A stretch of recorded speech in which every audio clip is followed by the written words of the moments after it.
Hello, Teacher Mark. My name is Lily, and my student number is S0441040. I'm a freshman. The speech title is Joshua Foer Feats of Memory Anyone Can Do. I'd like to invite you to close your eyes. Imagine yourself standing outside the front door of your home. I'd like you to notice the color of the door, the material that it's made out of. Now visualize a pack of overweight nudists on bicycles. Laughter. They are competing in a naked bicycle race, and they are headed straight for your front door. I need you to actually see this. They are pedaling really hard, they are sweaty, they are bouncing around a lot, and they crash straight into the front door of your house. Bicycles fly everywhere. Wheels roll past you. Spokes end up in awkward places. Step over the threshold of your door into your foyer, your hallway, whatever's on the other side, and appreciate the quality of the light. The light is shining down on Cookie Monster. Cookie Monster is waving at you from his perch on top of a tame horse. It's a talking horse. You can practically feel his blue fur tickling your nose. You can smell the oatmeal raisin cookie that he's about to shovel into his mouth. Walk past him. Walk past him into your living room. In your living room, in full imaginative broadband, picture Britney Spears. She is scantily clad and she's dancing on your coffee table, and she's singing. Hit me baby one more time, and then follow me into your kitchen. In your kitchen, the floor has been paved over with a yellow brick road. And out of your oven are coming towards you Dorothy, the Tin Man, the Scarecrow, and the Lion from the Wizard of Oz, hand in hand, skipping straight towards you. Okay, open your eyes. I want to tell you about a very bizarre contest that is held every spring in New York City. It's called the United States Memory Championship. And I had gone to cover this contest a few years back as a science journalist, expecting, I guess, that it was going to be like the Super Bowl of savants. This was a bunch of guys and a few ladies, widely varying in both age and hygienic upkeep. Laughter. They were memorizing hundreds of random numbers, looking at them just once. They were memorizing the names of dozens and dozens and dozens of strangers.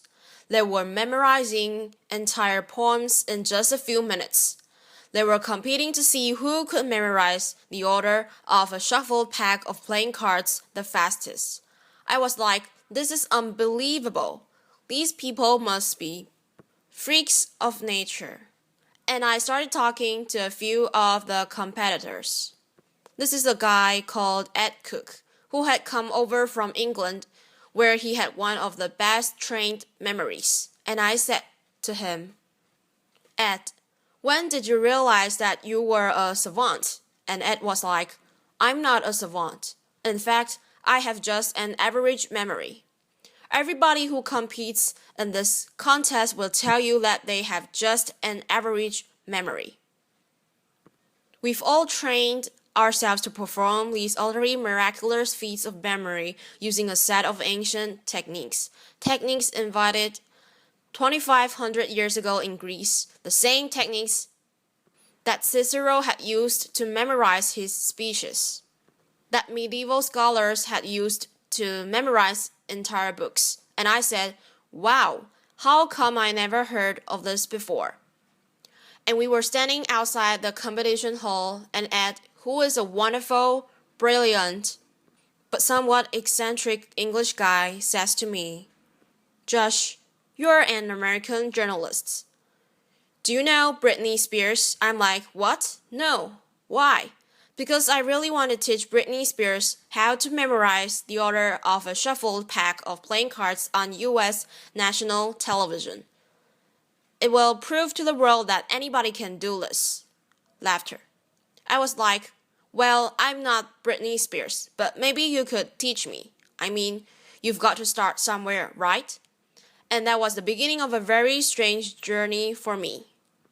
I ended up spending the better part of the next year not only training my memory, but also investigating it, trying to understand how it works, why it sometimes doesn't work, and what its potential might be. And I met a host of really interesting people. This is a guy called EP. He's an amnesic who had very possibly the worst memory in the world.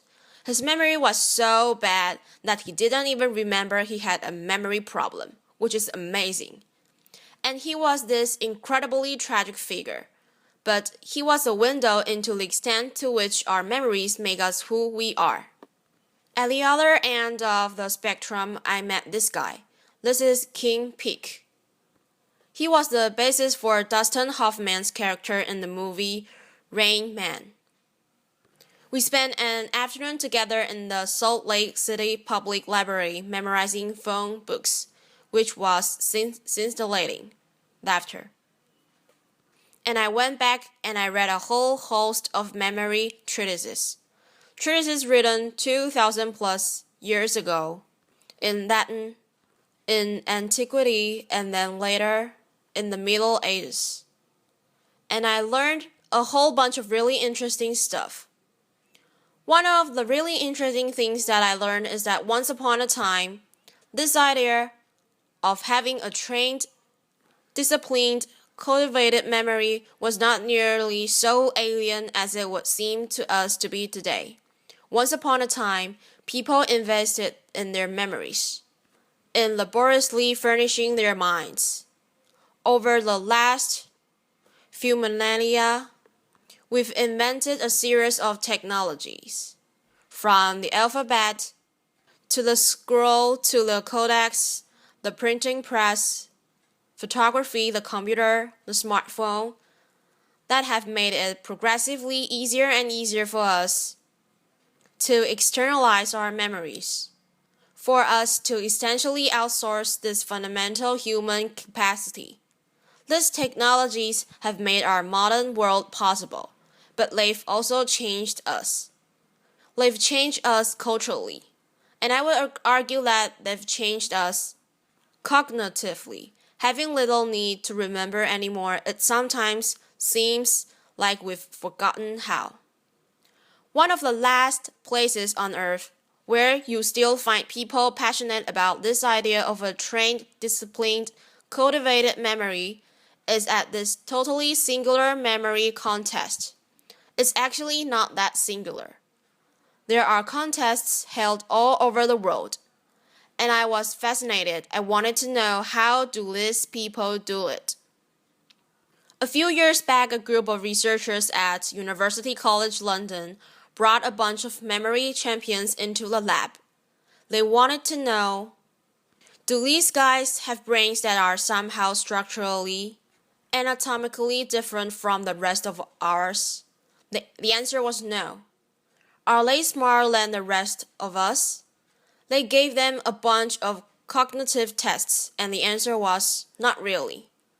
There was, however, one really interesting and telling difference between the brains of the memory champions and the control subjects that they were comparing them to.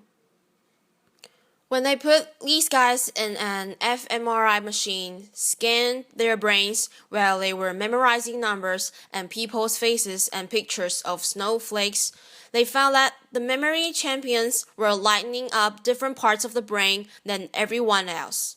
Of note, they were using, or they seemed to be using, a part of the brain that's involved in special memory and navigation. Why? And is there something that the rest of us can learn from this? The sport of competitive memorizing is driven by a kind of arms race where every year somebody comes up with a new way to remember more stuff more quickly, and then the rest of the field has to play catch-up. This is my friend Ben Pritmore, 3-time world memory champion. On his desk in front of him, 36 shuffled packs of playing cards that he is about to try to memorize in 1 hour. using a technique that he invented and he alone has mastered. He used a similar technique to memorize the precise order of 4,140 random binary digits in half an hour. Laughter. Yeah, and while there are a whole host of ways of remembering stuff in these competitions, all of the techniques that are being used ultimately come down to a concept that psychologists refer to as elaborative encoding. And it's well illustrated by a nifty paradox known as the Baker paradox, which goes like this. If I tell two people to remember the same word, if I say to you, remember that there is a guy named Baker, that's his name, and I say to you, remember that there is a guy who is a baker. Okay, and I come back to you at some point later on and I say, do you remember that word that I told you a while back? Do you remember what it was? The person who was told his name is Baker is less likely to remember the same word than the person was told his job is a baker. Same word, different amount of remembering. That's weird. What's going on here? Well, the name Baker doesn't actually mean anything to you. It is entirely untethered from all of the other memories floating around in your skull, but the common noun baker, we know bakers. Bakers wear funny white hats. Bakers have flour on their hands. Bakers smell good when they come home from work. Maybe we even know a baker. And when we first hear that word, we start putting these associational hooks into it that make it easier to fish it back out at some later date. The entire art of what is going on in these memory contests and the entire art of remembering stuff better in everyday life is figuring out ways to transform capital B bakers into lowercase b bakers, to take information that is lacking in context, in significance, in meaning, and transform it in some way, so that it becomes meaningful in the light of all the other things that you have in your mind. One of the more elaborate techniques for doing this dates back 2,500 years to ancient Greece. It came to be known as the memory palace. The story behind its creation goes like this.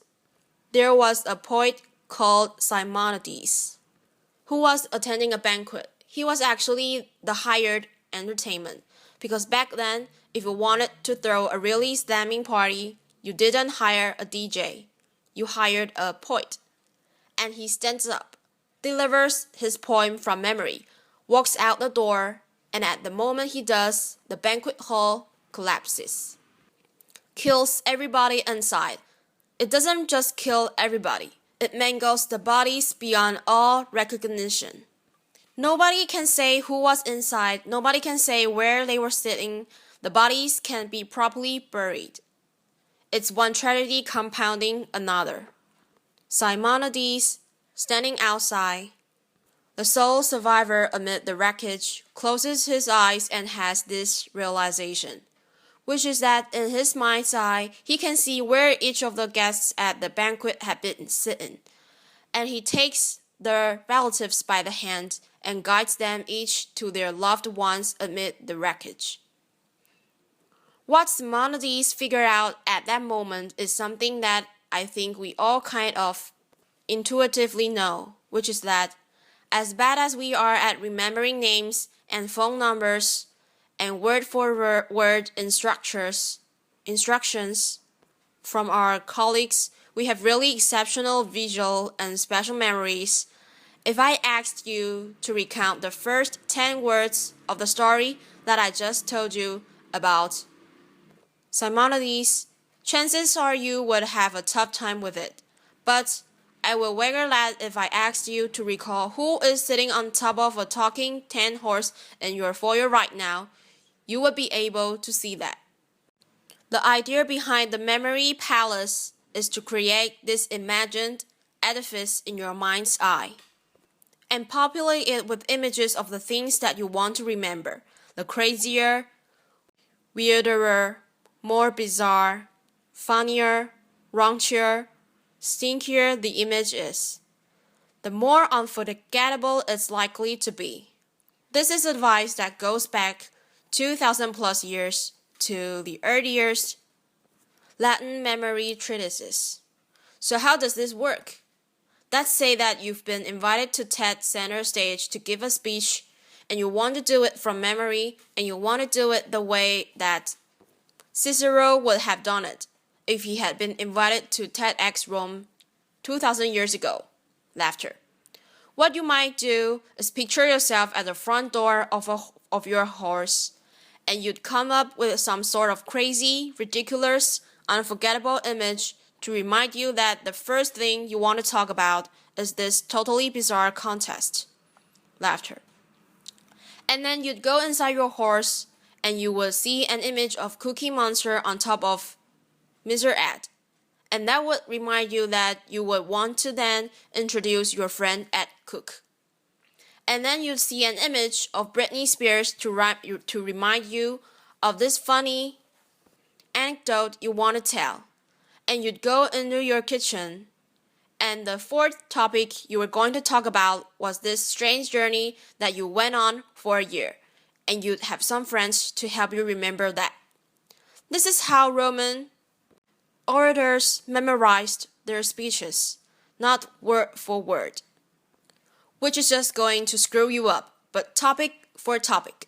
In fact, the phrase topic sentence that comes from the Greek word topos, which means place.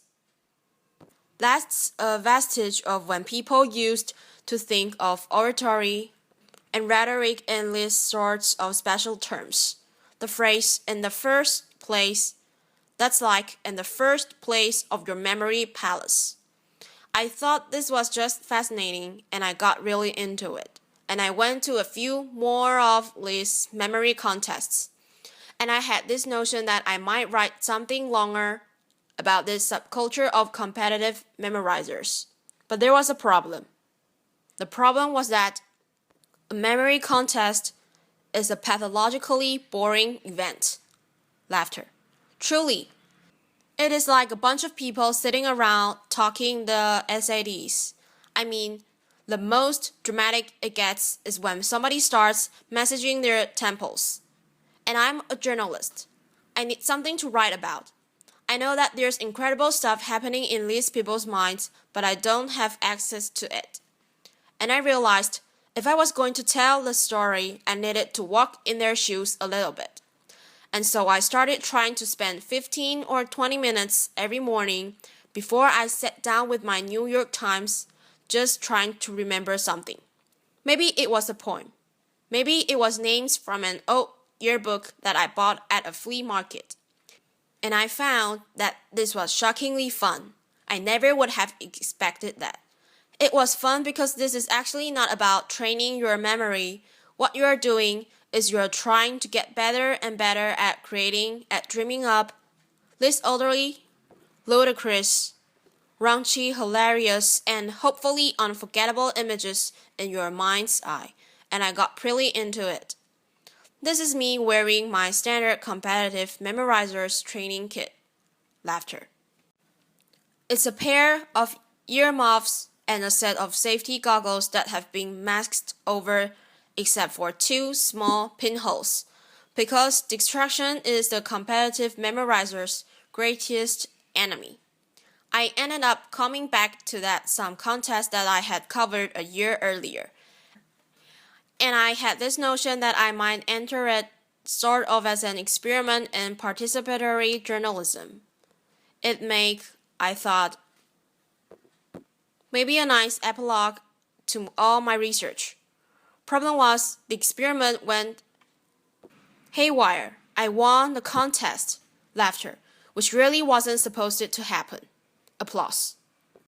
Now, it is nice to be able to memorize speeches that phone numbers and shopping lists, but it's actually kind of beside the point. These are just tricks. They work because they are based on some pretty basic principles about how our brains work. And you don't have to be building memory palaces or memorizing packs of playing cards to benefit from a little bit of insight about how your mind works. We often talk about people with great memories as though it were some sort of an innate gift, but that is not the case. Great memories are learned.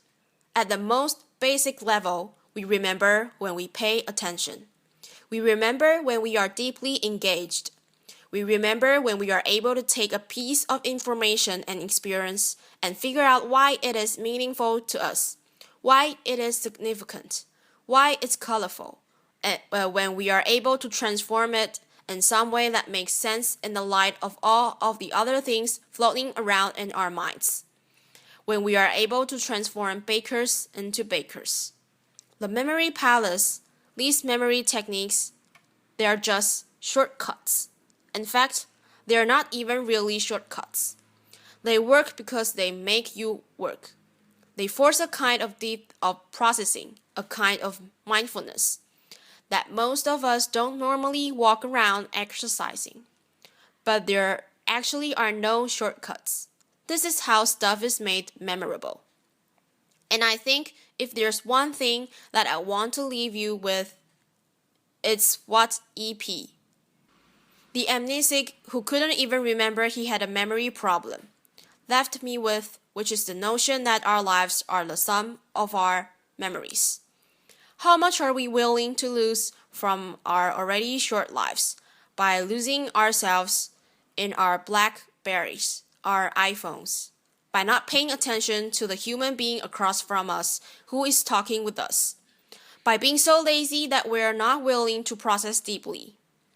I learned firsthand that there are incredible memory capacities latent in all of us. But if you want to live a memorable life, you have to be the kind of person who remembers to remember. Thank you. Applause.